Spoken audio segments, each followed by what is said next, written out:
Një ditë pas tragjedisë që tronditi qytetin e Maliqit, ku një nën dhe djali i saj 14 vjeçar humbën jetën, ndërsa vajza 6 vjeçare ndodhet në gjendje të rëndë në spital, hetimet për zbardhjen e plot të rrethanave vijojnë. Policia dhe shërbimi i Zjarfikës po punojnë për të përcaktuar shkakun e ngjarjes. Shefi i shërbimit Zjarfikës të Maliqit, Sadi Kalili, tha se njoftimi për zjarr u mor rreth orës 13:30 nga salla operative e policisë.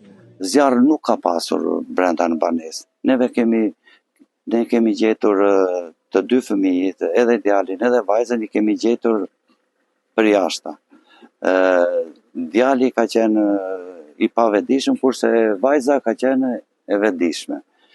Dhe tek dera e kuzhinës kemi gjetur nënën e tyre, në gjendje të asfiksuar.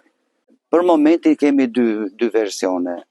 Se brenda në kuzhinë ka qenë soba me dru zjarri, dhe poshtë në dyshemje kemi gjetur disa shkrepse të ndezura. Ndërkohë dëshmitarja e parë, Xhemile Kapari, tregoi se vajza e vogël ishte në obore mbuluar nga bloza dhe e djegur, ndërsa djali u gjet pa shenja jete brenda në korridor.